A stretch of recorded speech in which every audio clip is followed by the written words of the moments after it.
স্টুডেন্টদেরকে গুম করা হতো অলমোস্ট রেগুলারলি, কারণ গুমের একটা বড় অংশ মানুষ তো ইয়াং পপুলেশন থেকে আসতো, তো তাদের মধ্যে অনেককে গুম করা হতো। এবং তাদের অ্যাডাপ্টেশন আয়নাঘরগুলোর ভিতরে বিভিন্ন রকমের ছিল, সামটাইমস কোয়াইট ক্রিয়েটিভ অ্যাডাপ্টেশন ছিল। যেমন একটা উদাহরণ দিই, একবার একজন ছেলের সাথে কথা বলছিলাম, ওনাকে জিজ্ঞেস করেছিলাম যে উনি অনেক বছর ছিলেন, 3 বছরের উপরে ছিলেন আয়নাঘরে। তো ওনাকে জিজ্ঞেস করছিলাম যে কারোর সাথে কখনো কথা হতো কিনা, কিভাবে কথা হতো, সারাক্ষণ তো চোখ বাঁধা থাকতো ইত্যাদি। তো উনি আমাকে দেখাচ্ছিলেন যে ওনার যখন গার্ড চলে যেত তখন চোখটার এটা একটু উঠাতে পারতো, উঠিয়ে সামনের সেলে যে ছিল তার সাথে এরকম এয়ার রাইটিং করতো। হ্যাঁ, এখন এয়ার রাইটিং যদি আপনি করেন তাহলে আপনি লিখতেছেন, কিন্তু ওই সাইড তো নেসেসারি পড়তে হবে না, কাছে সে তো উল্টা দিক দিয়ে দেখছে, রাইট? সো এই ছেলেটা শিখেছিল ওই 3 বছরে কিভাবে করে মিরর রাইটিং করতে হয় এয়ারে, ঠিক আছে? তো আমি এটা শুনে খুব চমৎকৃত হয়ে আমি বলেছিলাম যে তাই নাকি, দেখি দেখান তো, বলে আমার নোটবুকটা এগিয়ে দিয়েছিলাম।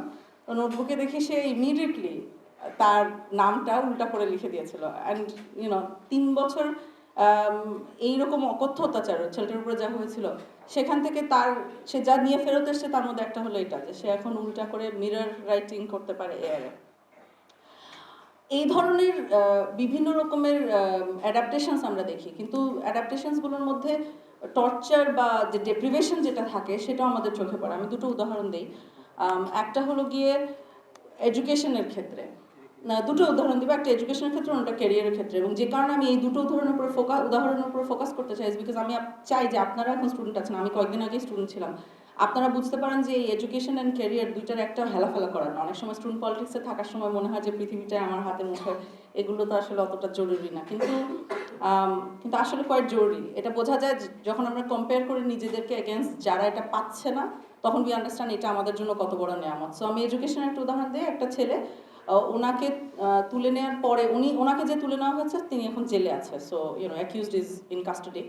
তো ওই ছেলেটাকে খুব ভালো স্টুডেন্ট ছিল, আমাকে বলতেছিল যে আমি অনেক সময় আমরা জিজ্ঞেস করি যে আপনার কি হয়েছিল, কেমন আছেন, কি ফিল করছেন, এরকম নানাবিধ প্রশ্নের মধ্যে একটা পর্যায়ে উনি বলছিলেন যে ওনার সবচেয়ে যে বিষয়টা কষ্ট লাগে সেটা হলো যে ওনাকে গুম করার আগে ওনার পরীক্ষার মার্ক আসতো 97, 99 এরকমের।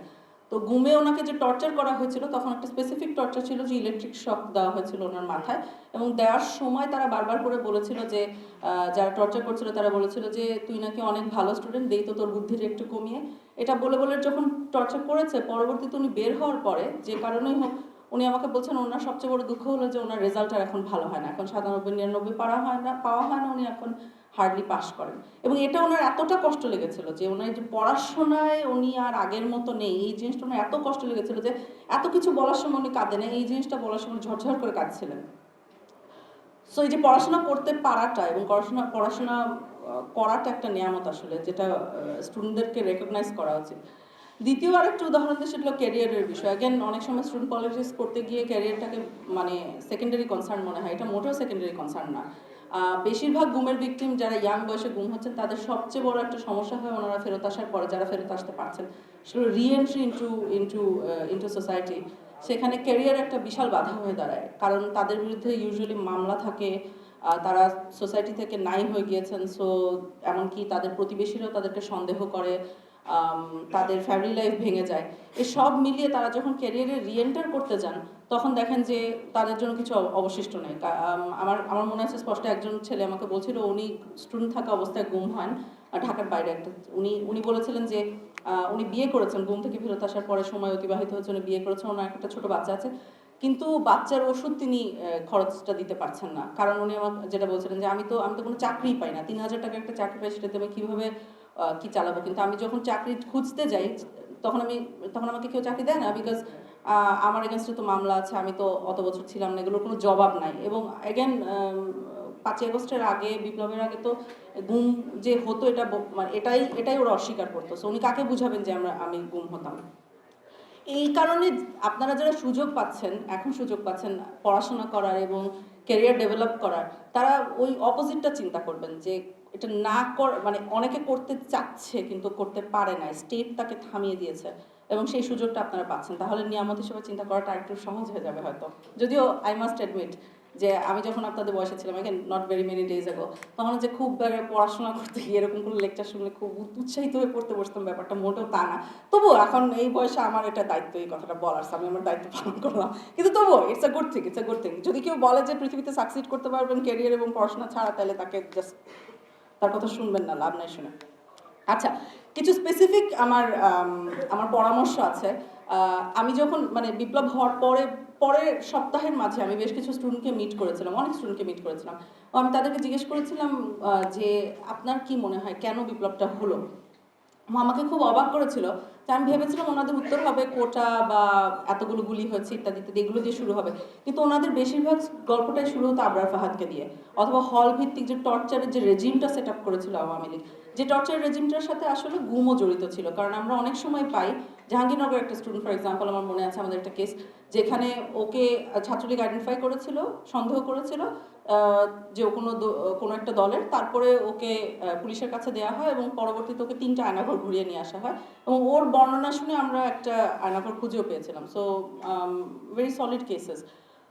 তো যেটা বলছিলাম, এই টর্চার এবং হল ভিত্তিক অত্যাচারগুলোর কথা বারবার করে চলে আসছিল আন্দোলন পরবর্তী সময়, যে এই কারণে এই বিপ্লবটা হয়েছে। অনেক সময় মনে হয় যে এগুলো থামাতে হলে হয়তো পেশি শক্তি দরকার হয়, অথবা দরকার হয় এই সে অনেক কিছু মনে হয়। আমি একটা ছোট জিনিসের দিকে পয়েন্ট আউট করতে চাই, যেটা আমরা যারা আমি বাইরে পড়াশোনা করেছি, আমাদের ক্ষেত্রে সমস্যা অনেক সময় ছিল ইসলামোফোবিয়া আমাদেরকে ডিল করতে হতো। যখন আপনি বিদেশে পড়েন, আপনি ভিজিবলি মুসলিম হন, এটা একটা প্রবলেম আসে। তো আমরা আমাদের স্টুডেন্ট ইউনিয়নে আমরা যেটা চেষ্টা করেছিলাম সেটা হলো এগুলোকে রেকর্ড করার। কারণ স্ট্যাটিস্টিক্স একটা স্টোরি বলে। আপনি যদি বলতে পারেন যে এই জিনিসটা এতবার ঘটেছে এই সময়, সেইটার একটা ওয়েট আছে। সো অনেক সময় মনে হয় যে রেকর্ড করাটা is less important than fight করা, ফেস করা, অনেক কিছু মনে হয়। কিন্তু recording itself has its value, statistics has its value. So আপনারা যারা স্টুডেন্ট ইউনিয়ন করছেন এখানে, আপনারা যদি আপনাদের যে সমস্যাগুলো থাকে সামনে, আমি আশা করবো ফেরত আসবে না, কিন্তু এই যে টর্চারের ইস্যুগুলো অথবা স্টুডেন্ট পলিটিক্সের যে ব্যাড সাইডসগুলো আমরা, আপনারা জানেন আমরা জানি, বলাই বাহুল্য, হলের যে আবাসন সমস্যাগুলো, এগুলো যদি আপনারা রেকর্ড করতে থাকেন, স্ট্যাটিস্টিক্যালি কথা বলতে থাকেন, কাজটা খুব কঠিন না, কিন্তু statistics age I said has its value. তো এটা আপনারা একটু মনোযোগ দিতে পারেন যে আপনারা স্ট্যাটিস্টিক্সটা কীভাবে রাখছেন, রেকর্ড করছেন কিনা। আবাসনের বিষয় একটা বলি, আমি যখন কোভিড যখন হিট করে, তখন আমি কেমব্রিজে হলে থাকতাম, এবং তখন হঠাৎ করে আমাদের উপরে নির্দেশ আসলো যে হল খালি করে ফেলতে হবে, ঠিক আছে।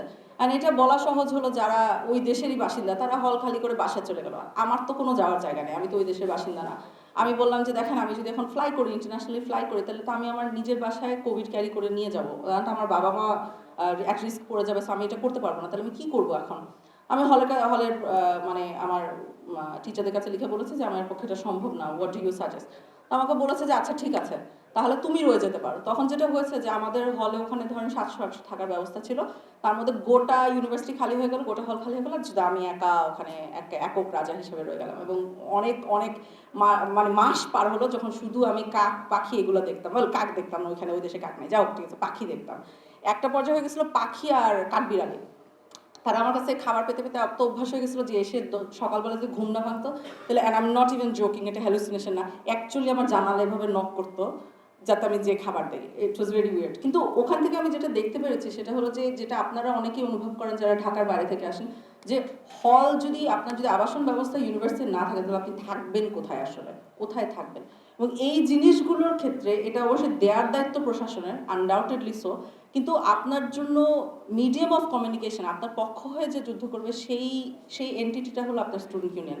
এবং আপনার স্টুডেন্ট ইউনিয়ন যাতে আপনার জন্য এটা করে, এটা ইনশিওর করার দায়িত্ব আপনি স্টুডেন্ট ইউনিয়নের কাছে এই দাবিটা করবেন, যাতে স্টুডেন্ট ইউনিয়নের কাজ নট নেসেসারিলি পার্টিসান পলিটিক্সের ভিতরে অন্তর্ভুক্ত হওয়া। স্টুডেন্ট ইউনিয়নের কাজ হলো আপনাকে রিপ্রেজেন্ট করা, যাতে প্রশাসনের কাছ থেকে যে জিনিসটা আপনার, সেটা সে দাবি করে জোগাড় করে দিতে পারে। এটা হলো তার দায়িত্ব। এই দায়িত্ব যদি সে পার্টিসিপেট না করে, তাহলে অসুবিধা। এবং ফাইনাল যে জিনিসটা নিয়ে আমি শেষ করতে চাচ্ছি সেটা হলো যে নারীদের উপস্থিতি এবং নারীদের পার্টিসিপেশন।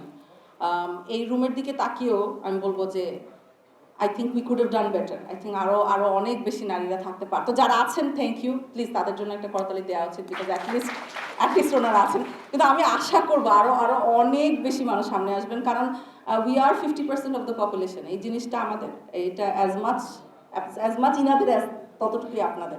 সো এই জিনিসটা অ্যাগেন দাবি করে হলেও আদায় করে নিতে হবে, এবং আদায় করার জন্য নিজেকে সামনে এগিয়ে আসতে হবে। কেউ আপনার জন্য লাল গালিচা বিছিয়ে নিয়ে আসবেন, এটা আপনার দায়িত্ব, মানে লাল গালিচাটাকে নিজেই বানায় ফেলা, ঠিক আছে? সো আমি যে জিনিসটা দিয়ে শেষ করতে চাচ্ছি সেটা হলো যে ওই স্টুডেন্টের কথা, আপনি এখন আপনারা স্টুডেন্ট পলিটিক্স করবেন, অনেক কিছু করবেন স্বাভাবিকভাবে, এবং দেশের কাছ থেকেও আপনাদের কাছে একটা এক্সপেকটেশন আছে, জাতি এক্সপেক্ট করছে। কিন্তু যে জিনিসটা কিছুতেই প্লিজ ভুলবেন না সেটা হলো এই যে কেরিয়ার এবং এডুকেশন। এবং যতবারই ভুলে যাওয়ার চেষ্টা করবেন, ভুলে যাওয়ার চিন্তা আসবে, তখন ওই স্টুডেন্টের কথা মনে করবেন যিনি যার মাথায় ইলেকট্রিক শক দিতে দিতে বলা হচ্ছিল যে তোর বুদ্ধিটা একটু কমিয়ে দেয়। তার দুঃখটা চিন্তা করবেন, তাহলে আপনার জন্য পড়াশোনা করাটা একটু সহজ হয়ে যাবে, কারণ আপনার পড়াশোনা করাটা অতটা কঠিন না ওনার জন্য যতটা কঠিন।